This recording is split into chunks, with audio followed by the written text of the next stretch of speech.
So hello everyone, welcome to my channel. My name is Atulya Prateek, a final year medical student, and today we are going to discuss about the most important and the high-yield topic in clinical practice, that is prostate disorders. In this discussion, we will comprehensively include all the major conditions and disease related to the prostate like benign prostatic hyperplasia, acute and chronic prostatitis, and prostate cancer, etc. But before we start the video, I would like to clarify one very important thing with all of you, that this discussion video is designed to enhance your understanding and the visualization power. So I strongly recommend watching it after you have already studied or at least read the topic.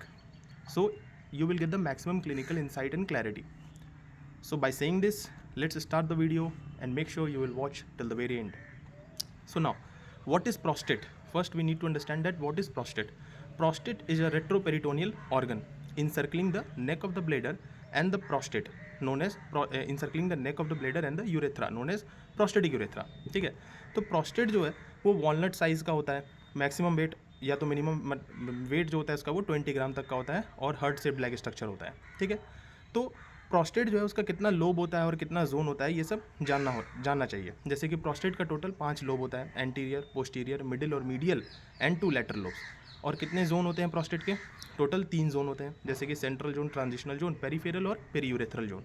ठीक है, तो prostate का अगर हम लोग histology देखें तो उसमें हमको कैसा हिस्टोलॉजी दिखाई देगा? उसमें हमको ग्लैंड्स दिखाई देगा एंड फाइब्रोमस्कुलर स्ट्रोमा दिखाई देगा. फाइब्रोमस्कुलर स्ट्रोमा में ही एपिथेलियम एंड कोलेजन जो होता है वो प्रेजेंट होता है. आगे जाकर के और डिस्कस करेंगे कि ये स्ट्रोमा के अंदर प्रोस्टेट ल्यूमिनल सेल्स होते हैं जिसमें एंड्रोजन रिसेप्टर्स होते हैं, कैसे सेल ग्रोथ इंक्रीज होता है, कैसे हाइपरप्लेशिया होता है, कैसे सेल डेथ होता है, ये सब आगे वाले समय में हम लोग डिस्कस करेंगे. अभी हम लोग नॉर्मल प्रोस्टेट के बारे में बता रहे हैं. तो ये नॉर्मल प्रोस्टेट हो गया. Now what is benign prostatic hyperplasia? Benign prostatic hyperplasia is a common disorder characterized clinically by the enlargement of the prostate gland and the urinary outflow tract obstruction, and pathologically by the proliferations of the glands and stroma, that is the fibromuscular stroma.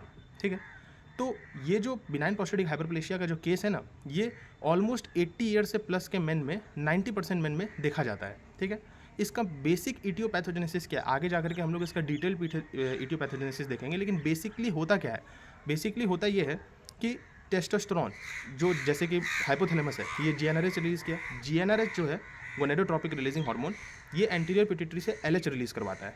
LH जो है वो क्या करेगा? Testes में जाकर testosterone बनवाएगा. Testosterone जो है वो डाईहाइड्रोटेस्टोस्टेरोन में कन्वर्ट हो जाएगा in presence of an enzyme called 5 alpha reductase enzyme.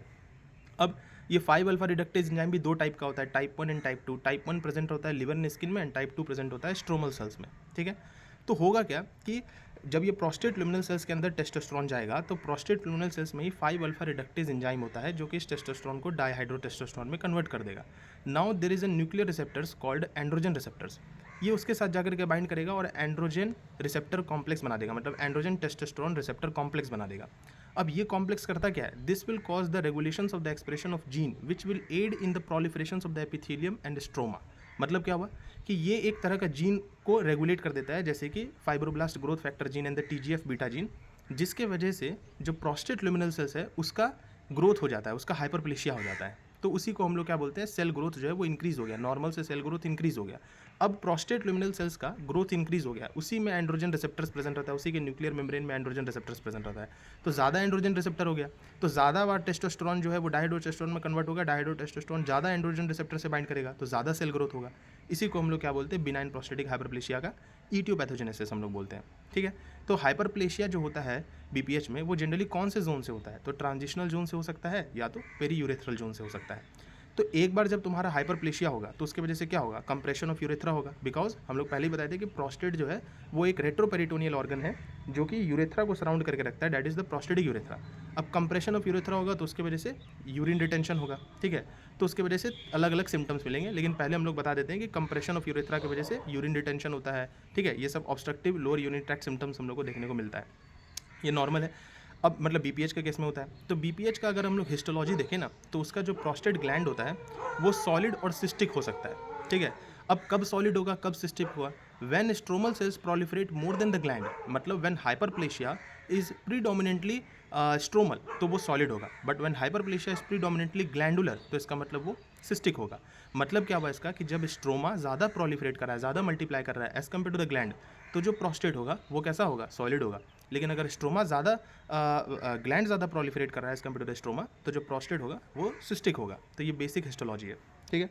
अब हम लोग बीपीएच के बारे में अच्छे से समझते हैं। पहले हम लोग क्या बताएं कि टेस्टोस्टेरोन जो है वो डाइहाइड्रोटेस्टोस्टेरोन में कन्वर्ट हो गया because of the five alpha reductase type 1 and type 2, and dihydrotestosterone prostate luminal cells में गया, वहाँ पे जाकर के एंड्रोजन रिसेप्टर्स के साथ बाइंड किया और एंड्रोजन टेस्टोस्टेरोन रिसेप्टर कॉम्प्लेक्स बनाया। Then it will cause the regulation of a gene called fibroblast growth factor and TGF beta, जिसके वजह से हाइपरप्लेशिया हुआ प्रोस्टेट लुमिनल सेल्स का, ठीक है। ये हम लोग जानते हैं हाइपरप्लेशिया हुआ।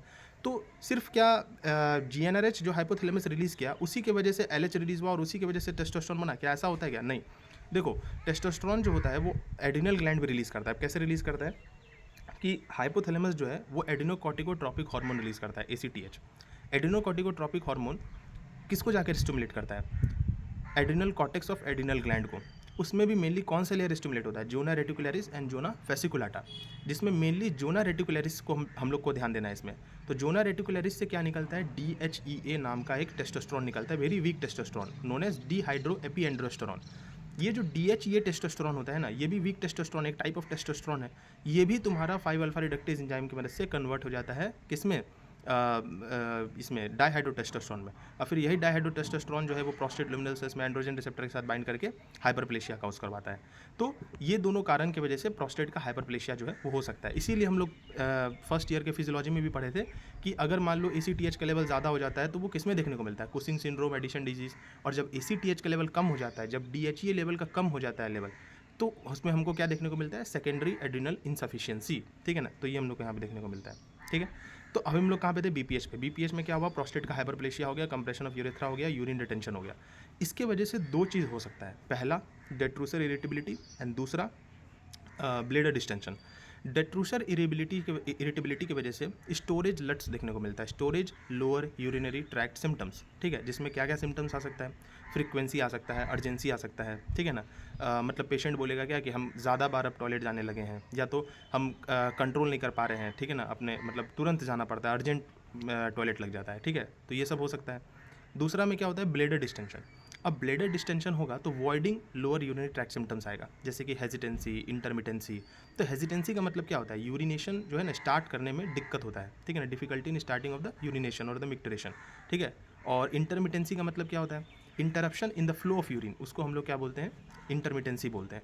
तो बहुत सारा तुमको ऐसा सिम्टम्स देखने को मिलता है। लेकिन याद रखना, बिनाइन प्रोस्टेटिक हाइपरप्लेशिया में डिसयूरिया नहीं देखने को मिलता। आगे जाके पता चलेगा कि डिसयूरिया का कंप्लेन पेशेंट कब करता है। डिसयूरिया का मतलब बर्निंग मिक्टरेशन या तो पेनफुल मिक्टरेशन जो होता है उसको हम लोग डिसयूरिया बोलते हैं। तो ये BPH का केस हो गया। Now how प्रोस्टाइटिस is different from the benign prostatic hyperplasia. प्रोस्टाइटिस का मतलब क्या हुआ? टाइटिस है, मतलब इन्फ्लामेशन हो गया, इन्फेक्शन हो गया, ठीक है। तो यहाँ पे दो तरह का पेशेंट आ सकता है। जैसे कि एक less than 35 years of age में हमको एक्यूट प्रोस्टाइटिस का केस देखने को ज़्यादातर मिलता है, मोर देन 35 ईयर्स के एज में क्रॉनिक प्रोस्टाइटिस का केस ज़्यादा देखने को मिलता है, ठीक है। तो देखो, एक्यूट प्रोस्टाइटिस के केस में कौन से बैक्टीरिया से इन्फेक्शन होता है? क्लेमिडिया एंड गोनोरोइया, ये दोनों बैक्टीरिया मोस्ट कॉमन है जिसकी वजह से एक्यूट प्रोस्टाइटिस होता है। अब मान लो इन्फेक्शन हो गया तो उसकी वजह से प्रोस्टैटिक टिश्यू का इन्फ्लामेशन होगा। अगर इन्फ्लामेशन हुआ तो फिर मतलब प्रोस्टेट बड़ा होगा, तो उसके क्या होगा? Compression of urethra. मान लो कि ये यूरेथ्रा है, इसके चारों तरफ प्रोस्टेट है, तो प्रोस्टेट बड़ा होगा तो यूरेथ्रा का कंप्रेशन होगा, तो यूरेथ्रा कंप्रेशन होगा, यूरिन रिटेंशन होगा। वही क्रॉनिक प्रोस्टाइटिस में क्या होगा? उसमें मोस्टली 35 ईयर से ज़्यादा के एज में देखने को मिलता है और इकोलाई का इन्फेक्शन होता है, ठीक है। इसके वजह से भी इन्फेक्शन हुआ, इन्फ्लामेशन हुआ, उसकी वजह से कंप्रेशन ऑफ यूरेथ्रा हुआ, यूरिन रिटेंशन हुआ। यूरिन रिटेंशन की वजह से क्या होगा? डेट्रूसर इरिटेबिलिटी, जिसकी वजह से पेशेंट कंप्लेन करेगा फ्रीक्वेंसी, अर्जेंसी एंड डिसयूरिया का, ठीक है। डिसयूरिया मतलब पेनफुल मिक्टरेशन का, ठीक है। तो एक्यूट प्रोस्टाइटिस के केस में है ना, जब हम लोग डिजिटल रेक्टल एग्जामिनेशन करते हैं तो हम लोग आगे सब डिस्कस करेंगे कि डायग्नोस्टिक अप्रोच BPH का क्या होता है, ठीक है ना। उसका जब हम लोग ट्रीटमेंट करेंगे तो उसमें पहला स्टेप क्या करेंगे उसको डायग्नोस करने के लिए, सब हम लोग पढ़ेंगे। लेकिन अभी सिंपल समझो कि हो क्या रहा है यहाँ कि हम लोग एक्यूट प्रोस्टाइटिस में जब डिजिटल रेक्टल एग्जामिनेशन किए तो हमको वो टेंडर मिलेगा, ठीक है ना। साथ में पेशेंट का WBC बढ़ा हुआ रहेगा, उसको फीवर होगा, पेल्विक पेन होगा। लेकिन क्रॉनिक प्रोस्टाइटिस में ना WBC नहीं बढ़ा हुआ रहता है, ठीक है, और उसको फीवर भी नहीं रहता है, हाँ, लेकिन पेल्विक पेन तुम्हारा उसको रहता है। तो पता चलेगा आगे जाके कैसे हम लोग उसको डायग्नोस करेंगे, ठीक है। तो ये किसके बारे में बता दिया हम लोग? Acute prostatitis and chronic prostatitis. तो ये हो गया डिजीज़ के बारे में ना। What are the complication? Complication क्या है BPH का और एक्यूट प्रोस्टाइटिस या क्रॉनिक प्रोस्टाइटिस का? सबसे पहला कॉम्प्लिकेशन होगा यूरिनरी ट्रैक्ट ऑब्स्ट्रक्शन, कि ऑब्स्ट्रक्शन मान लो हो गया, उसके वजह से क्या हो रहा है? उसके वजह से यूरिन रिटेंशन हो रहा है। अब यूरिन रिटेंशन की वजह से क्या होगा, बैक प्रेशर जो होगा ब्लेडर का वो बढ़ेगा, उसके वजह से रेट्रोग्रेड फ्लो ऑफ यूरिन हो सकता है। अब यूरिन ब्लेडर में तुम्हारा भर गया, उसके वजह से रेट्रोग्रेड फ्लो हो सकता है, उसका मतलब वो कहाँ जाएगा, किडनी में जाएगा, किडनी में जा करके हाइड्रोनेफ्रोसिस करवा सकता है, उसका वॉल्यूम बढ़ जाएगा किडनी का, अल्ट्रासाउंड में हम लोग को पता चल सकता है। ठीक है, तो अगर हाइड्रोनेफ्रोसिस हुआ तो इसको हम लोग एक्यूट किडनी इंजरी बोलेंगे। क्या ये प्री रीनल है, पोस्ट रीनल है, क्या है, पोस्ट रीनल है, ब्लेडर की वजह से हुआ है ना, बीपीएच की वजह से हुआ है, प्रोस्टेटिस की वजह से हुआ है, तो जो किडनी के बाद आता है तो post renal acute kidney injury. तो post renal acute kidney injury में क्या क्या सिम्टम्स आपको देखने को मिलेंगे, मतलब सिम्टम्स क्या, मतलब क्या क्या फीचर्स आएगा, जैसे कि क्रिएटिनिन का लेवल जो होगा वो बढ़ जाएगा, बर्न का लेवल बढ़ जाएगा, यूरिन आउटपुट जो होगा वो कम होगा। ठीक है, ये यूरिनरी ट्रैक्ट ऑब्स्ट्रक्शन में होगा, एंड ये दोनों का कॉम्प्लिकेशन होता है, प्रोस्टेटिस का भी, एक्यूट प्रोस्टेटिस का भी, और बीपीएच का भी। ठीक है, अब आता है यूरिनरी ट्रैक्ट इन्फेक्शन। तो यूरिनरी ट्रैक्ट इन्फेक्शन का मतलब क्या हुआ, यहाँ पे पेशेंट को अर्जेंसी, फ्रीक्वेंसी, डिसयूरिया होगा, हम लोग यूरिन एनालिसिस करवाएंगे विथ यूरिन कल्चर, तो वो पॉजिटिव निकल के आएगा। तो यूरिन मतलब इन्फेक्शन हो कैसे रहा है, देखो अगर मान लो कि यूरिन तुम्हारा ब्लेडर में इकट्ठा हो रहा है, ठीक है, तो उसकी वजह से क्या होगा, यूरिन स्टेसिस होगा, बैक्टीरियल स्टेसिस होगा, बैक्टीरियल वहाँ रुकेगा, बैक्टीरियल कोलोनाइजेशन होगा, जिसकी वजह से इन्फेक्शन होगा। अब इन्फेक्शन जो है वो यूरेटर का भी हो सकता है, उसकी वजह से किडनी का हो सकता है, मतलब ब्लेडर का भी हो सकता है, तो सिस्टाइटिस हो सकता है, पाइलोनेफ्राइटिस हो सकता है। ठीक है, अब मान लो कि इन्फ्लामेशन हो गया, इन्फेक्शन हो गया, तो इन्फ्लामेटरी फ्लूइड भी रहेगा, तो हो सकता है कि वो बर्स्ट हो जाए, and it may be walled off by something, तो उसको हम लोग प्रोस्टेट एब्सिस बोलते हैं। तो एक्यूट प्रोस्टेटिस का ही कॉम्प्लिकेशन हो सकता है प्रोस्टेट एब्सिस। ठीक है ना, तो हम लोग एक्यूट प्रोस्टेटिस को अगर एक बार डायग्नोस कर लेंगे तो फर्दर कॉम्प्लिकेशन को रूल आउट करने के लिए हम लोग को प्रोस्टेट एब्सिस को रूल आउट करना पड़ेगा, जिसके लिए हम लोग पेशेंट का क्या करवाएंगे, ट्रांसरेक्टल अल्ट्रासाउंड। ये सब हम लोग डायग्नोस्टिक अप्रोच में लाइन बाय लाइन देखेंगे कि पेशेंट के साथ पहले क्या करेंगे, फिर क्या करेंगे। ठीक है ना, तो ये सब हम लोग देखेंगे। पहले ये समझ लो कि एक्यूट प्रोस्टेटिस होगा तो further complication like prostate abscess को रूल आउट करने के लिए हम लोग ट्रांसरेक्टल अल्ट्रासाउंड करवाते हैं। ये बात क्लियर हुआ। अब आ जाओ डायग्नोस्टिक अप्रोच क्या है। मान लो हम डॉक्टर हैं, मेरे पास कोई पेशेंट आया, ठीक है, अब हम उसको सस्पेक्ट करते हैं कि वो बीपीएच का पेशेंट है। ठीक है, हम उसको सस्पेक्ट कर दिए कि वो बीपीएच का पेशेंट है, उसको प्रोस्टेटिस नहीं है, उसको फीवर उबर नहीं था। ठीक है ना, तो हम समझे कि इसको बीपीएच है। तो मेरा पहला स्टेप क्या होगा, देखो कोई भी डॉक्टर को दो चीज़ परफॉर्म करना पहले चाहिए। सबसे पहला एग्जामिनेशन, दूसरा इन्वेस्टिगेशन करवाना चाहिए, तभी फर्दर हम लोग डायग्नोसिस करेंगे। तो सबसे पहले हम लोग करते हैं एग्जामिनेशन। एग्जामिनेशन में हम लोग कौन सा एग्जामिनेशन करेंगे, हमको लगता है सबको पता होगा, डिजिटल रेक्टल एग्जामिनेशन, पर रेक्टल एग्जामिनेशन। तो डिजिटल रेक्टल एग्जामिनेशन जो है, ये वीडियो में हम डालेंगे अलग से डिजिटल रेक्टल एग्जामिनेशन करते कैसे हैं। पहले ये समझ लो डिजिटल रेक्टल एग्जामिनेशन का फाइंडिंग क्या होगा। जैसे कि अगर बीपीएच का केस है तो डिजिटल रेक्टल एग्जामिनेशन जब हम लोग करेंगे तो प्रोस्टेट सिमेट्रिकली इनलार्ज्ड होगा, मीडियन सल्कस ऑब्लिटरेटेड होगा, मोबाइल होगा, मतलब ओवरलाइंग म्यूकोसा इज फ्री। ठीक है ना, और क्या हो सकेगा, अपर बॉर्डर जो होगा, upper border of the prostate, उस पर हम लोग नहीं रीच कर पाएंगे। ठीक है, उस पर हम लोग रीच नहीं कर पाएंगे। इसका जो कंसिस्टेंसी होगा वो फर्म होगा बट इलास्टिक होगा। ठीक है, एंड नॉन टेंडर होगा। ये बीपीएच का डिजिटल रेक्टल एग्जामिनेशन का फाइंडिंग है। फिर हम लोग क्या करेंगे, आईपीएसएस स्कोर निकालेंगे। आईपीएसएस का मतलब क्या होता है, आईपीएसएस का मतलब होता है international prostate symptom severity score, जिसको हम लोग आईपीएसएस स्कोर बोलते हैं। इसमें टोटल है ना हम लोग 7 सिम्टम्स लेते हैं। कौन कौन से सिम्टम हम लोग लेंगे, सबसे पहले हम लोग लेंगे incomplete emptying, then intermittency, sorry hesitancy, then weak stream, then urgency, then nocturia, then straining to void.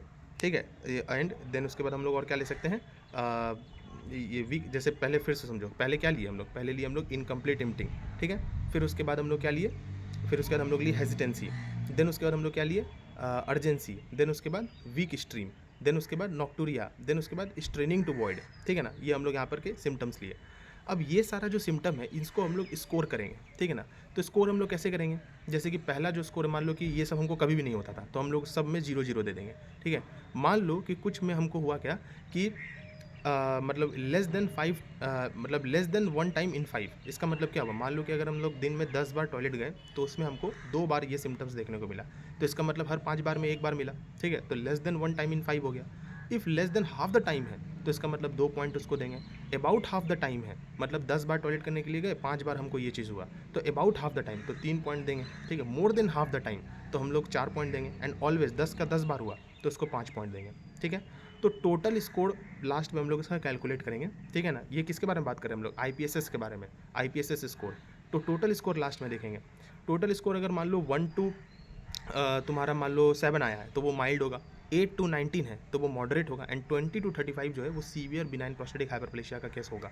ठीक है, तो पहले हम लोग पेशेंट का क्या करवाए, एग्जामिनेशन करवाए, digital rectal examination, and the second one is IPSS score, ये हम लोग करवा दिए। दूसरा नंबर पे हम लोग इन्वेस्टिगेशन करवाएंगे। अब इन्वेस्टिगेशन अगर हमको सस्पिशियस लगा एग्जामिनेशन करके तो हम लोग इन्वेस्टिगेशन करवाएंगे। इन्वेस्टिगेशन हम लोग पहला क्या करेंगे, पहला हम लोग अल्ट्रासाउंड कराएंगे। अल्ट्रासाउंड में सबसे पहले हम लोग क्या देखेंगे, अल्ट्रासाउंड में हम लोग देखेंगे सबसे पहले जो प्रोस्टेट है उसका साइज क्या है, उसका वॉल्यूम क्या है, ये हम लोग क्लियर करेंगे। देन उसके बाद हम लोग पीवीआर देखेंगे, that is the post voidal residual volume, ठीक है ना। तो पोस्ट वॉइडल रेसिडुअल यूरिन जो है ये हम लोग यहाँ पे चेक करते हैं। पीवीआर मतलब आफ्टर यूरिनेशन तुम्हारा कितना यूरिन ब्लेडर में बचा, ये हम लोग देखेंगे, ठीक है। कहीं लिम्फ नोड का इन्वॉल्वमेंट तो नहीं हो गया, लिम्फ नोड का ऑब्स्ट्रक्शन तो नहीं हो गया, ये हम लोग चेक करेंगे। कहीं retrograde flow of the urine की वजह से हाइड्रोनेफ्रोसिस तो नहीं हो गया, ये सब हम लोग अल्ट्रासाउंड में चेक करेंगे।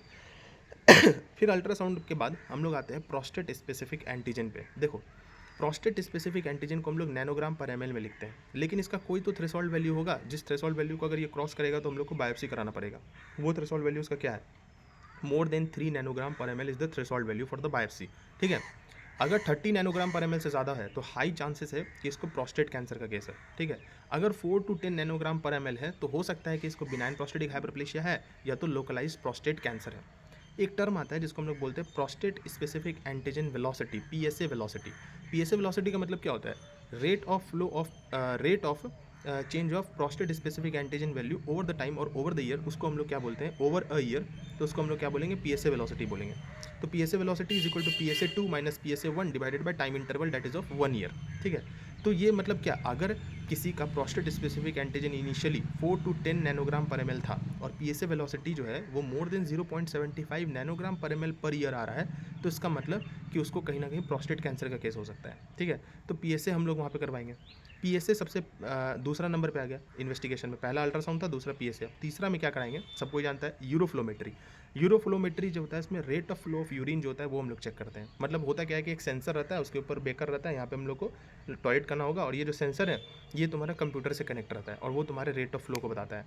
तो rate of flow of urine को बताने के लिए कितना minimum amount of volume of urine का रिक्वायरमेंट होता है, 150 ml का रिक्वायरमेंट होना ही चाहिए, तभी तुम्हारा रेट ऑफ फ्लो सही आएगा।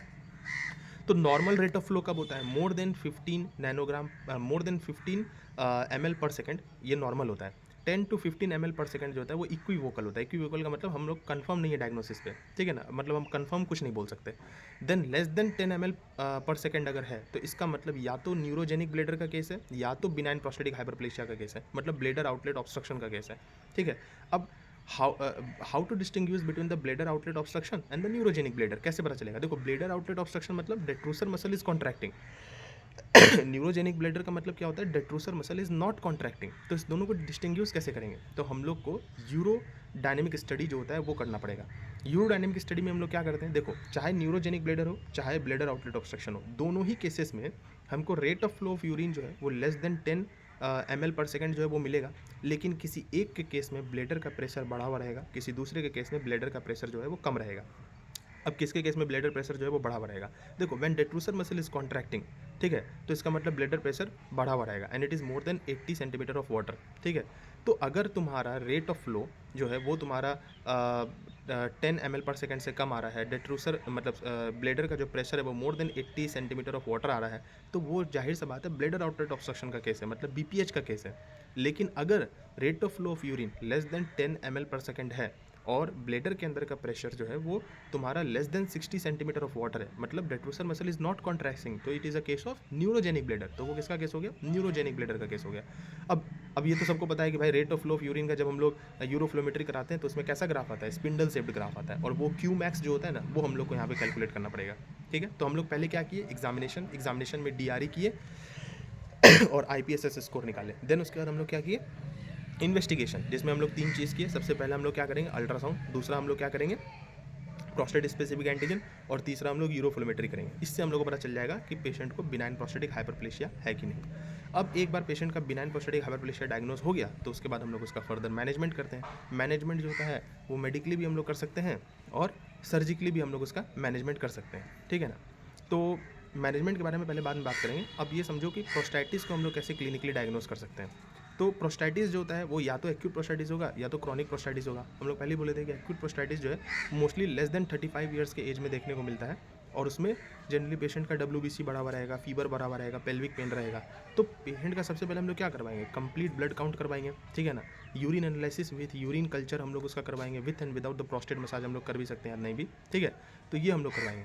अगर पेशेंट का urine analysis with urine culture positive आ रहा है, डब्ल्यूबीसी इंक्रीज़ किया हुआ आ रहा है, उस पेशेंट को फीवर था, फीवर का कंप्लेन लेके आया था, तो वो एक्यूट प्रोस्टाइटिस होगा। एंड फर्दर कॉम्प्लिकेशन को रूल आउट करने के लिए, जैसे कि प्रोस्टेट एब्सिस को रूल आउट करने के लिए क्या बताया था, क्या करना पड़ेगा, ट्रांसरेक्टल अल्ट्रासाउंड। ट्रांसरेक्टल अल्ट्रासाउंड करके हम लोग उसको रूल आउट कर देंगे। रूल आउट एक बार हो गया तो प्रोस्टेट एब्सिस जो है वो रूल आउट हो गया, लेकिन अगर पॉजिटिव आ गया तो प्रोस्टेट एब्सिस पॉजिटिव हो गया। Now how to diagnose the chronic prostatitis. Chronic prostatitis के केस में urine analysis with urine culture variable होता है, मतलब इट मे बी पॉजिटिव और इट मे बी निगेटिव, ठीक है। साथ में तुम्हारा डब्ल्यूबीसी जो है वो भी तुम्हारा इंक्रीज़ किया हुआ नहीं रहेगा। तो हम लोग क्या कर सकते हैं, तो हम लोग को डिजिटल रेक्टल एग्जामिनेशन जो है वो कराना पड़ेगा। डिजिटल रेक्टल एग्जामिनेशन में प्रोस्टेट जो है वो बॉगी फील होगा, ठीक है ना, नॉन टेंडर होगा, और सबसे important 4 glass test, 4 glass test हम लोग को कराना पड़ेगा, ठीक है। 4 ग्लास टेस्ट से हम लोग को पता चल जाता है कि इन्फेक्शन कहाँ पे है। जैसे कि हम लोग 4 ग्लास लेते हैं, पहला ग्लास का नाम हम लोग रखते हैं VB1, जिसको हम लोग वॉइड ब्लेडर मतलब कि वॉइडेड ब्लेडर यूरिन 1 बोलते हैं। दूसरे का नाम होता है VB2, जिसको मतलब बोलते हैं वॉइडेड ब्लेडर यूरिन 2। तीसरा का नाम होता है एक्सप्रेस्ड प्रोस्टेट सिक्रीशन, और चौथा का नाम होता है वॉइडेड ब्लेडर यूरिन 3, ठीक है। तो वॉइडेड ब्लेडर यूरिन 1 जो है, इसमें क्या करेंगे, वॉइडेड ब्लेडर यूरिन 1 में हम लोग फर्स्ट फ्लो ऑफ यूरिन जो है उसको हम लोग लेंगे, 10 ml of first flow of urine जो है वो हम लोग लेंगे, ठीक है। वॉइडेड ब्लेडर यूरिन 2 में हम लोग मिड स्ट्रीम लेंगे, ठीक है ना, मिड स्ट्रीम का 10 ml ले लेंगे। फिर उसके बाद प्रोस्टेट मसाज करेंगे, प्रोस्टेट मसाज से जो मिल्की वाइट सिक्रीशन होगा उसको एक्सप्रेस्ड प्रोस्टेट सिक्रीशन ट्यूब में ले लेंगे, ठीक है। एंड देन उसके बाद वॉइडेड ब्लेडर यूरिन 3 जो है उसमें हम लोग आफ्टर द प्रोस्टेट मसाज जो यूरिनेशन होगा उसको हम लोग लेंगे, और देखेंगे कि किस में बैक्टीरिया और पस सेल है। फॉर एग्जाम्पल अगर VB1 में बैक्टीरिया तुम्हारा है या पस सेल्स हमको मिल रहा है तो इसका मतलब यूरेथ्रा में इन्फेक्शन है, यूरिनरी ट्रैक्ट इन्फेक्शन है, ठीक है। अगर VB2 में हमको ब्लेडर बैक्टीरिया है तो पस सेल मिल रहा है, इसका मतलब कि ब्लेडर में इन्फेक्शन का केस है, सिस्टाइटिस का केस हो सकता है, ठीक है, यूरिनरी ट्रैक्ट इन्फेक्शन का केस हो सकता है।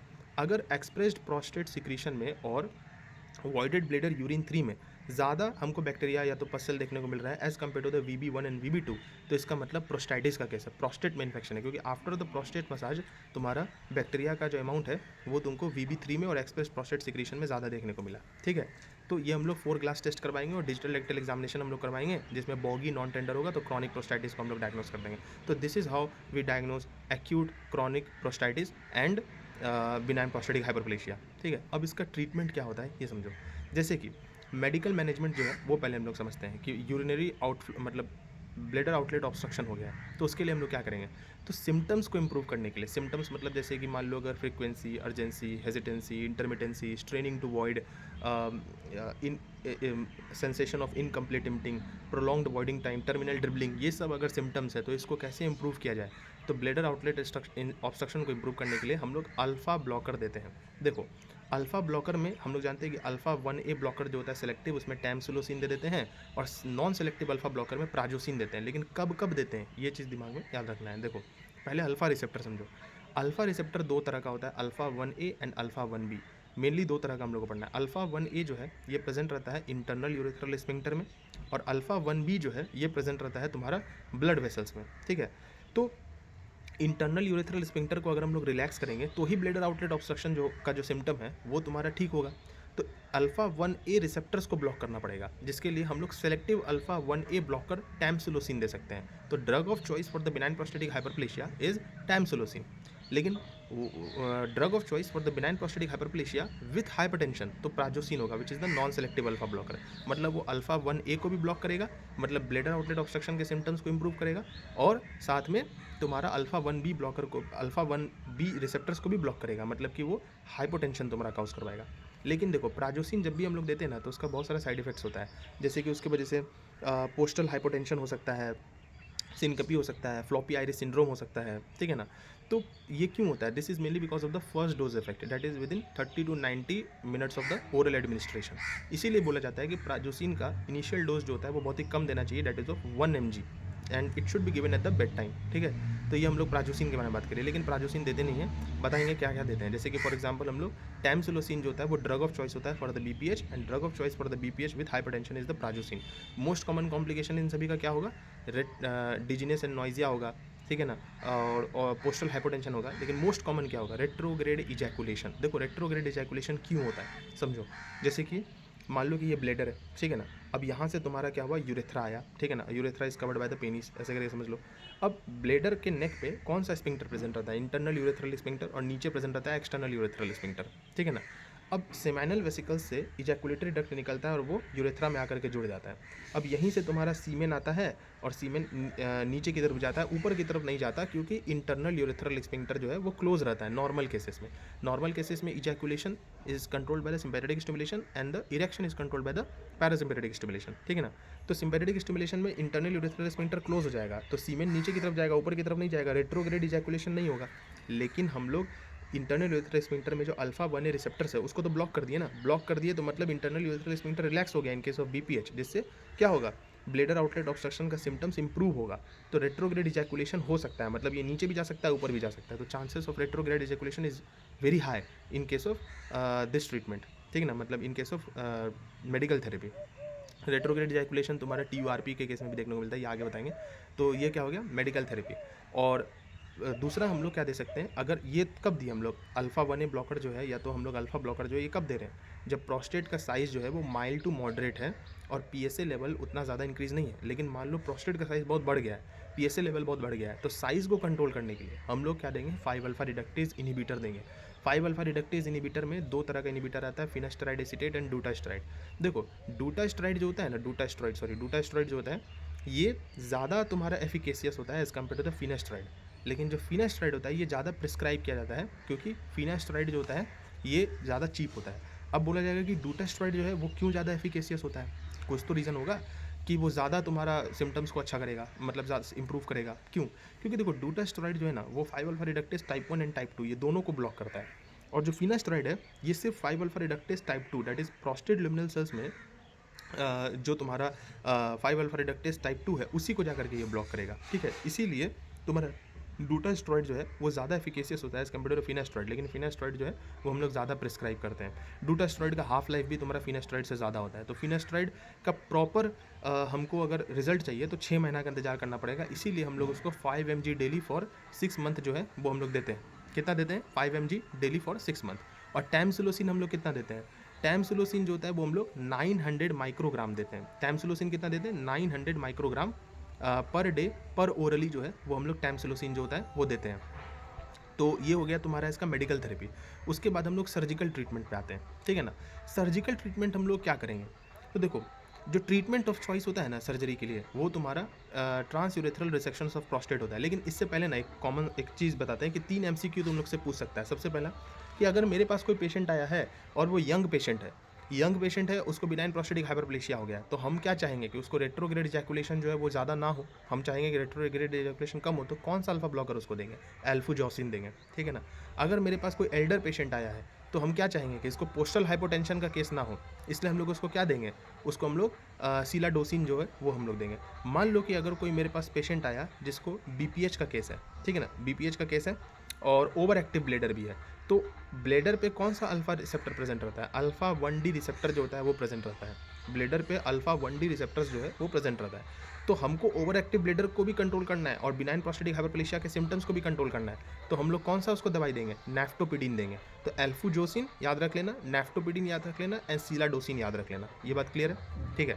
नाउ अब हम सर्जिकल ट्रीटमेंट पे आए थे, तो सर्जिकल में हम लोग एक मिनिमली इन्वेजिव ट्रीटमेंट हम लोग करते हैं बिनाइन प्रोस्टेटिक हाइपरप्लेशिया के केस में, उसको हम लोग बोलते हैं प्रोस्टेट आर्टरी इमोबिलाइजेशन, PAE। देखो अगर कोई पूछेगा कि BPH का लाइफस्टाइल फैक्टर इंप्रूवमेंट करने का क्या चीज़ होता है, हम लोग क्या करने के लिए बोलते हैं BPH के केस में, तो हम लोग बोलते हैं कि भाई don't wait to urinate, reduce fluid intake before bed time, reduces the intake of alcohol and caffeine, जिससे अर्जेंसी या नॉक्टूरिया केस जो होगा वो कम होगा। मेडिकल थेरेपी में हम लोग 5 अल्फा रिडक्टेज इनहिबिटर और अल्फा ब्लॉकर देते हैं, ठीक है ना। ये सब तुम्हारा नॉर्मल थेरेपी होता है, ठीक है। और अगर मान लो कि कुछ इंडिकेशन होता है जिसपे हमको ट्रांसयूरेथ्रल डिसेक्शन ऑफ प्रोस्टेट करना पड़ता है, कुछ ऐसा इंडिकेशन है, आगे बताएंगे क्या इंडिकेशन है, कि उस इंडिकेशन पे हमको क्या करना पड़ेगा, प्रोस्टेक्टॉमी जो होगा वो करना पड़ेगा, रोबोटिक सिंपल प्रोस्टेक्टॉमी। ये सब आगे बताएंगे क्या क्या होता है, कैसे करते हैं, उसका इंडिकेशन क्या होता है, सब डिस्कस होगा, ठीक है। लेकिन एक होता है minimally invasive treatment for the BPH, that is the prostate artery embolization, ठीक है ना। ये बहुत एक्सपीरियंस सर्जन के द्वारा इसको किया जाता है। तो प्रोस्टेट आर्टरी इमोबिलाइजेशन में तुम्हारा एक्चुअल होता क्या, समझो। देखो हम बताते हैं, प्रोस्टेट आर्टरी इमोबिलाइजेशन में हम लोग करते क्या है कि जैसे कि हम लोग जानते हैं कि प्रोस्टेट ग्लैंड है, ठीक है ना, मान लो ये यूरेथ्रा है और ये प्रोस्टेट ग्लैंड है। Now prostate gland is supplied by some artery called prostate artery. prostate artery arises from the superior vesical artery, which is the branch of the internal colic artery, but it may arises from the inferior vesical artery, internal pudendal artery और the middle rectal artery, लेकिन mostly ये superior vesical artery से ही rise कर रहा है और ये सब पेल्विक आर्टरी पे तुम्हारा रहता है। तो हम लोग क्या करेंगे, बिना इंसिजन मारे एक सीथ जो होगा ना वो पेल्विक आर्टरी पे हम लोग डालेंगे। जैसे कि ये प्रोस्टेट है, यहाँ से पेल्विक आर्टरी ऐसे ऐसे गया और ये बीच में प्रोस्टेट है, तो यहाँ पे हम लोग एक सीथ डालें, ठीक है। अब ये सीथ से हम लोग एक कैथेटर डालेंगे जिसका internal diameter less than 2 mm होना चाहिए, ठीक है। अब ये जो कैथेटर है ये इस तरफ के पेल्विक आर्टरी की तरफ जाएगा, ठीक है ना। अब now to locate the prostate artery हम लोग एंजियोग्राम करेंगे। अब एंजियोग्राम करने से प्रोस्टेट आर्टरी हमको मिल गया। अब इस कैथेटर के अंदर भी एक माइक्रो कैथेटर रहता है, वो माइक्रो कैथेटर हम लोग उस प्रोस्टेट के अंदर डालेंगे। अब माइक्रो कैथेटर तो हमारा प्रोस्टेट के अंदर आ गया।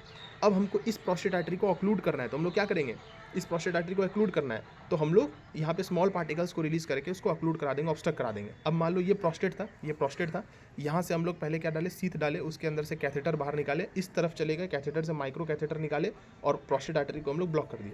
फिर उसको पीछे की तरफ हम लोग रिट्रैक्ट करेंगे, रिट्रैक्ट करते करते करते इस साइड के प्रोस्टेट आर्टरी की तरफ लाएंगे, वापस से एंजियोग्राम करेंगे, प्रोस्टेट आर्टरी को लोकेट करेंगे, माइक्रो कैथेटर डालेंगे, उसको स्मॉल पार्टिकल्स डालेंगे, ऑक्लूड करेंगे, ऑब्स्ट्रक्ट करेंगे और वापस से बाहर निकाल देंगे, ठीक है।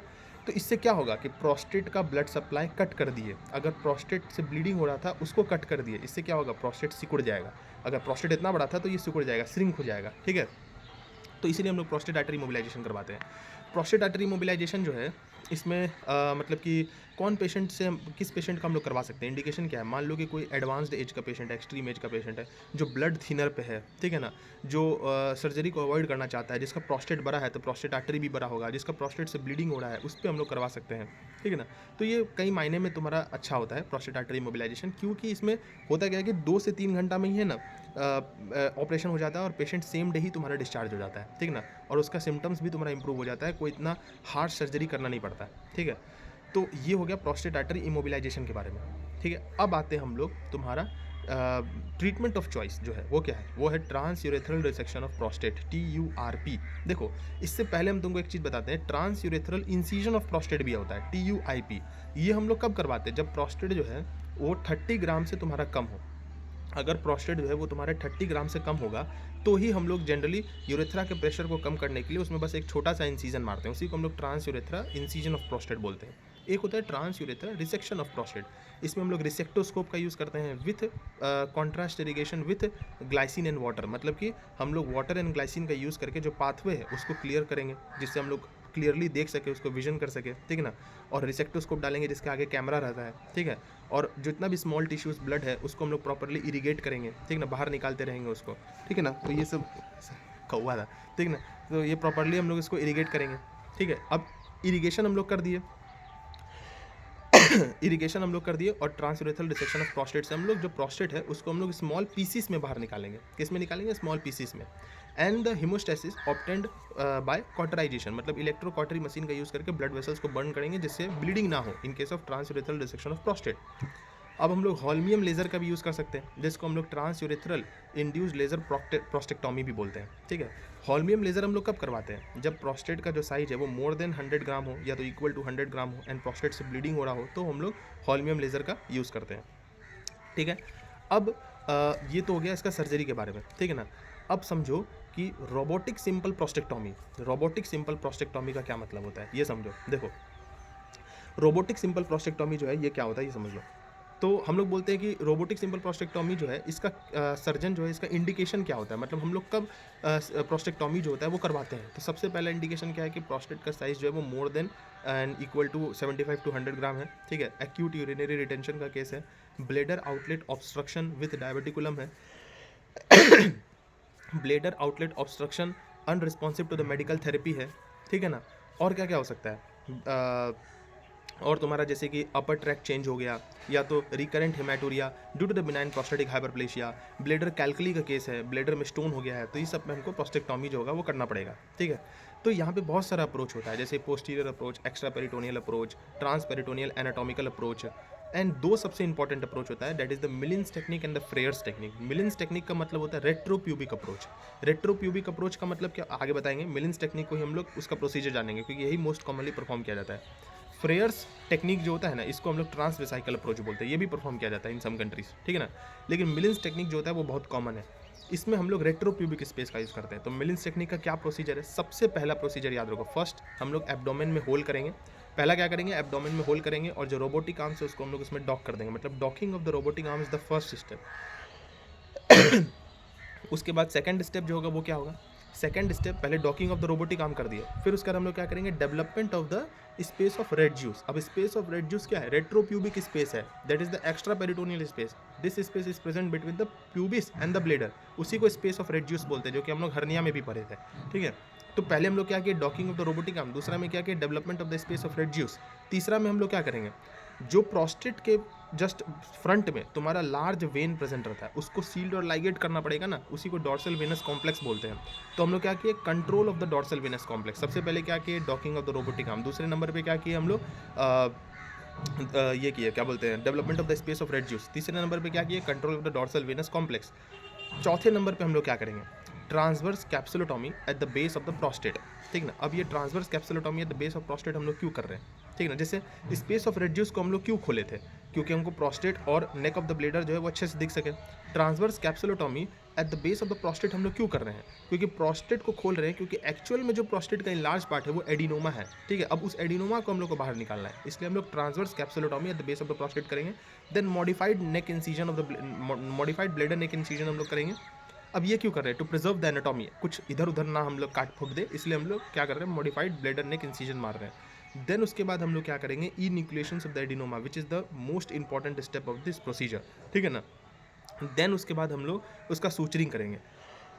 देखो सूचर हम लोग क्या करते हैं, बार्ब्ड सूचर का यूज़ करते हैं। बार्ब्ड सूचर हम लोग क्यों करते हैं, जैसे हम लोग बार्ब्ड सूचर का यूज़ करके नेक ऑफ द ब्लेडर को यूरेथ्रा से जोड़ना पड़ेगा ना, तो क्यों बार्ब्ड सूचर का हम लोग यूज़ करते हैं, क्योंकि ये ऑटोमेटिकली टाइटन हो जाता है। अब टाइटन हो गया जिसकी वजह से स्लिप नॉट का कंडीशन इसमें बहुत कम देखने को मिलता है। बाद में हम लोग कैप्सूल को क्लोज कर देते हैं, जिसको कैप्सूलर एफी बोलते हैं, और उससे प्रॉपर सपोर्ट जो होता है वो मिलता है। तो ये प्रॉपर प्रोसीजर है तुम्हारा मिलिंस टेक्निक का, जिसको हम लोग रेट्रोप्यूबिक अप्रोच भी बोलते हैं। यही सबसे ज़्यादा किया जाता है in case of robotic simple प्रोस्टेक्टॉमी।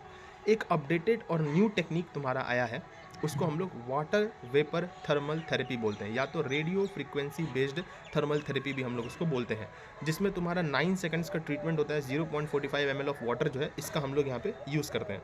और ये क्या करता है, ये तुम्हारा सेल डेथ काउज करवा देता है, या तो जो टिश्यू डिबल्किंग है उसको तुम्हारा डिले कर देता है। ठीक है ना, तो इस प्रोसीजर का नाम रेज्यूम होता है, REZUM, रेज्यूम।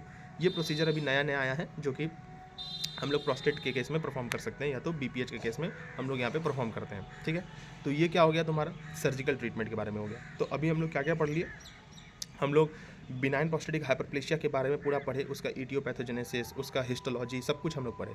एक्यूट प्रोस्टेटिस का हम लोग सब कुछ पढ़े, दोनों का हम लोग कॉम्प्लिकेशन पढ़े।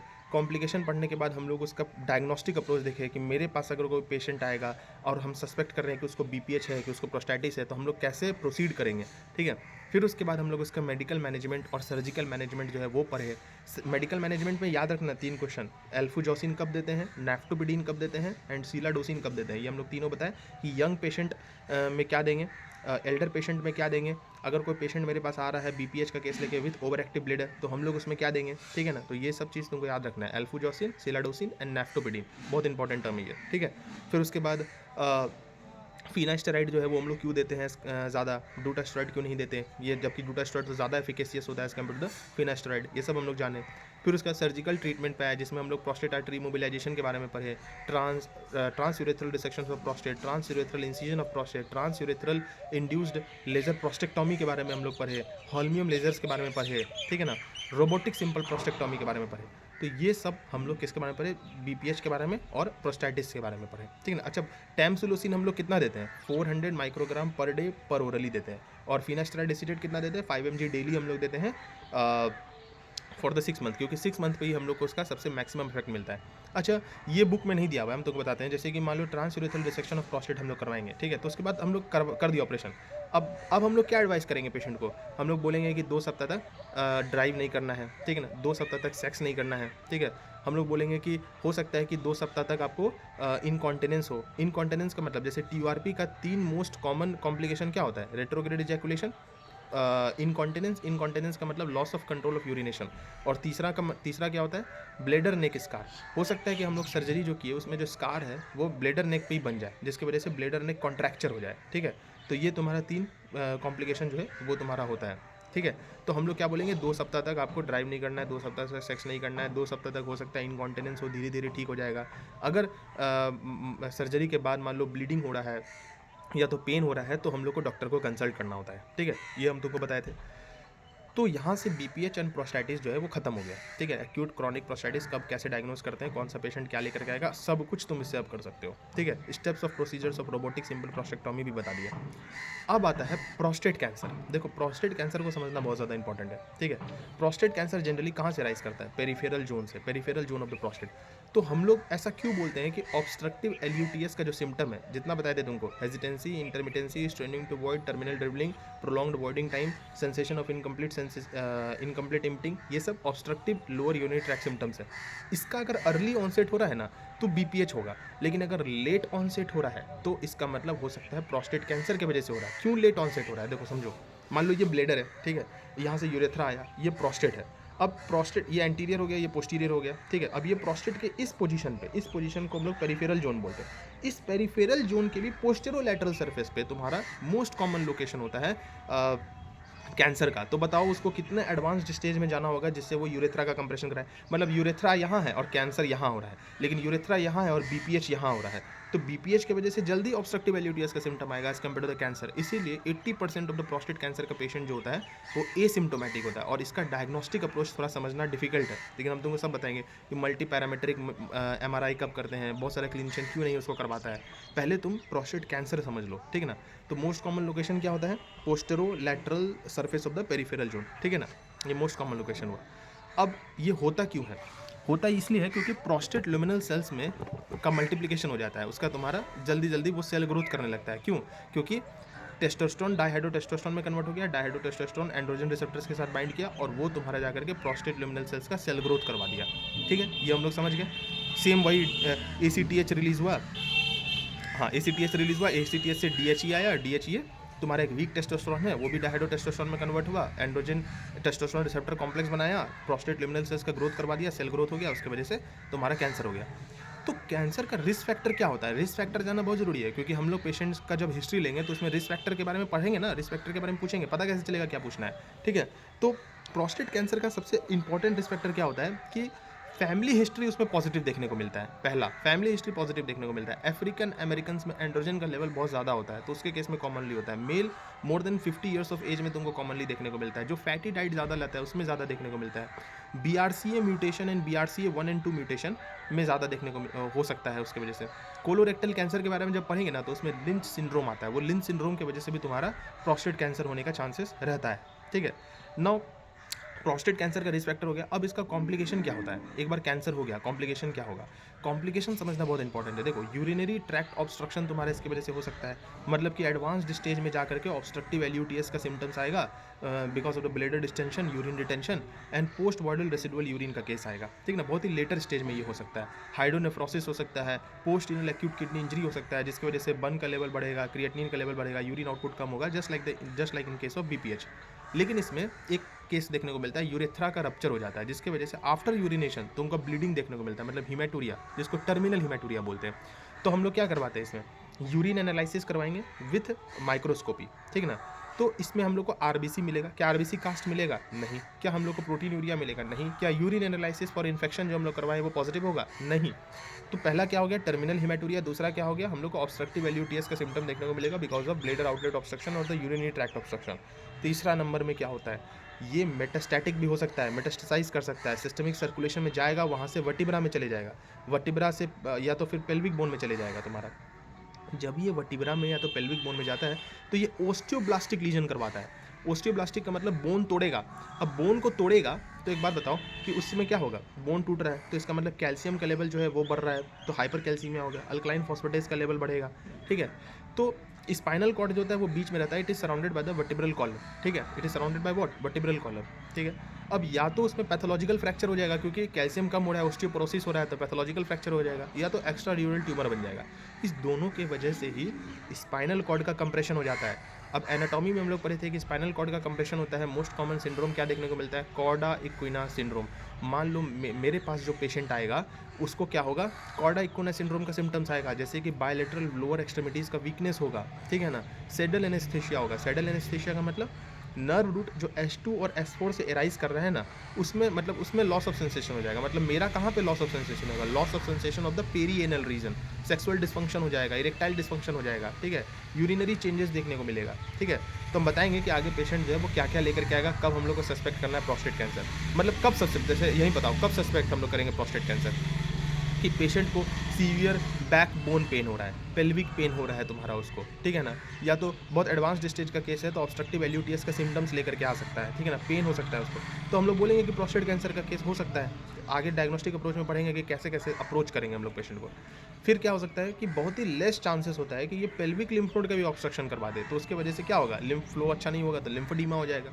तो हम लोग क्या करते हैं, बहुत सारे क्लिनिशियन इसको गलत डायग्नोसिस कर देता है इसका, मतलब सोचता है कि ये डीवीटी होगा, ठीक है ना, तो डीवीटी नहीं होता है, डीवीटी जनरली यूनिलैटरल होता है, और ये जो लिम्फ नोड का ऑब्स्ट्रक्शन की वजह से लिम्फोडीमा हुआ है ये बायलैटरल होता है, ठीक है। तो ऐसे करके हम लोग को यहाँ पे समझना पड़ेगा। फिर हम लोग समझते हैं कि प्रोस्टेट कैंसर का सब कुछ पढ़ लिया, क्या होता है, कहाँ से राइज करता है, क्या रिस्क फैक्टर है, क्या इसका कॉम्प्लिकेशन है, कॉम्प्लिकेशन यूरिनरी ट्रैक्ट ऑब्स्ट्रक्शन जिसकी वजह से ऑब्स्ट्रक्टिव एल्यूटीएस एंड पीवीआर होगा, then terminal haematuria, then cauda equina syndrome, ठीक है ना, मतलब स्पाइनल कॉर्ड का कंप्रेशन हो सकता है, metastatic bone metastatic, severe back bone pen, ये सब हो सकता है। अब समझो इसका डायग्नोस्टिक अप्रोच क्या होता है, ठीक है ना, इसका डायग्नोस्टिक अप्रोच है क्या। तो सबसे पहले हम लोग को, अगर पेशेंट मेरे पास 80% ऑफ द पेशेंट एसिम्टोमेटिक होता है, कोई सिम्टम लेकर के नहीं आएगा, फिर हम लोग सोचेंगे कि कहीं इसको प्रोस्टेट कैंसर तो नहीं है, तो हम लोग क्या करेंगे, प्रोस्टेट स्पेसिफिक एंटीजन का लेवल टेस्ट करवाएंगे, ठीक है ना। अब देखो, मान लो कि प्रोस्टेट स्पेसिफिक एंटीजन जो होता है ना, वो भी नॉर्मली किसी कंडीशन में बढ़ा हुआ आ सकता है, जैसे after ejaculation prostate specific antigen का लेवल बढ़ सकता है, जैसे जैसे एज बढ़ता है वैसे पीएसए का लेवल बढ़ता है।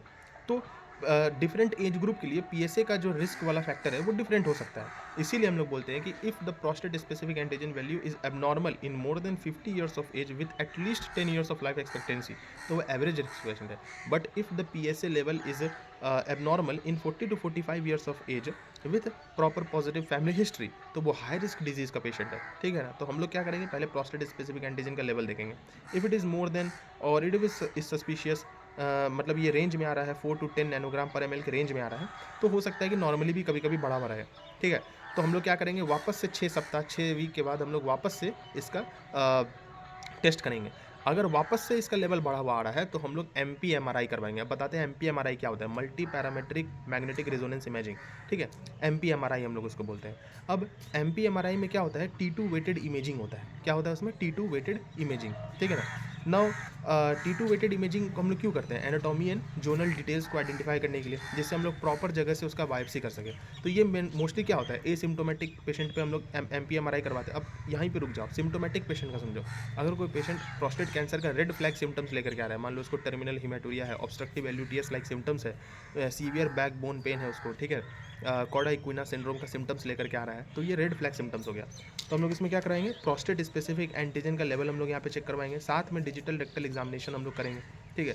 डिजिटल रेक्टल एग्जामिनेशन अगर हम लोग किए तो प्रोस्टेटिक कैंसर के केस में DRE का क्या क्या फाइंडिंग होता है, तो सबसे पहले तो एसिमेट्रिकल इनलार्जमेंट जो होगा वो देखने को मिलेगा, ये टेंडर होगा, मीडियन सल्कस जो होगा वो एब्सेंट होगा, ठीक है, मीडियन सल्कस जो होगा वो एब्सेंट होगा, और ये बहुत ही ज़्यादा हार्ड होगा, मतलब हार्ड सॉलिड जैसा ये तुम्हारा स्ट्रक्चर होगा, ठीक है ना। क्या होगा, बगल में सत्संग मंदिर है इसलिए आवाज़ हो रहा है, ठीक है। तो उसको अवॉइड करते हैं, पहले ये समझ लो कि रेड फ्लैग सिम्टम्स मेरे पास लेकर के आया पेशेंट, तो रेड फ्लैग सिम्टम्स लेकर के आया तो प्रोस्टेट स्पेसिफिक एंटीजन का लेवल हम लोग यहाँ पे चेक करेंगे, ठीक है ना। अब प्रोस्टेट स्पेसिफिक एंटीजन का लेवल चेक करेंगे और डिजिटल रेक्टल एग्जामिनेशन करवाएंगे, ठीक है ना। 1 मिनट हम रोक रहे हैं क्योंकि आवाज़ हो रहा है बहुत ज़्यादा।